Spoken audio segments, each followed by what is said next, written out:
Қызылша жалпы орта білім беретін мектебінің 6-шы сынып оқушылары Тобыштамир Ермекұлы, Болатбай Ердәулет Ерденұлы. Бүгін сіздерге біздің ұсынып отырған тақырыбымыз Java бағдарламалау тілінің тарихы.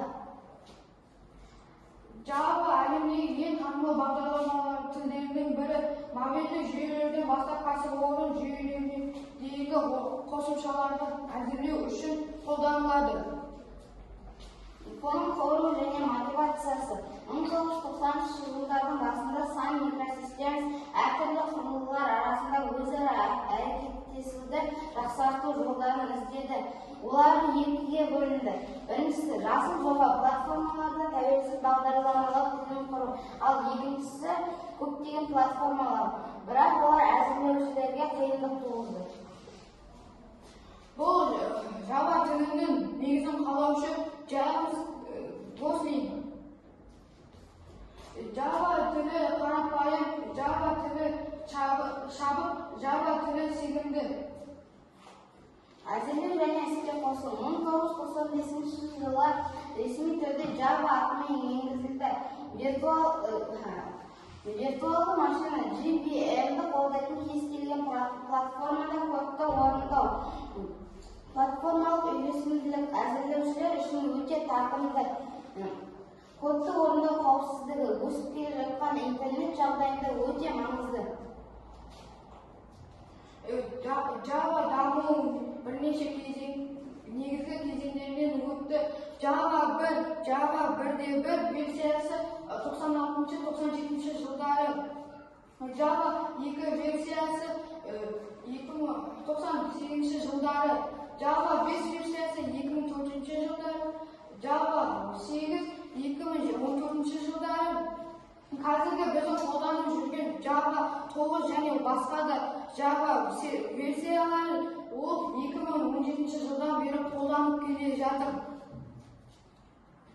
Javaның алғашқы үлкен жетістігі оның веб-браузерлерде аппараттарды веб-беттерге ендірілген шағын бағдарламаларды орындау үшін пайда болды. Java тілінің бастапқы дамуы. Java тілі 1990 жылдың басынан бастап қызықты және қиын тарихы бар.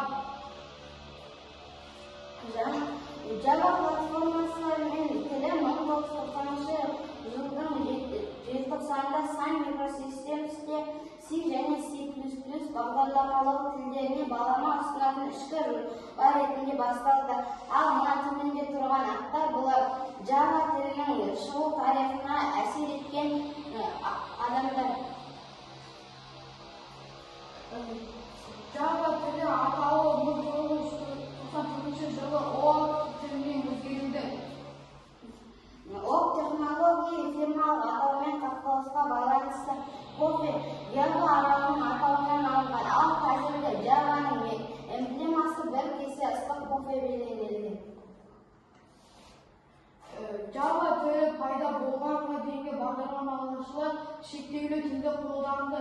Оларға мысалы келтіретін болсақ, Basic, COBOL, Fortran, Pascal, Ali, C және C платформаларына тәуелді болды.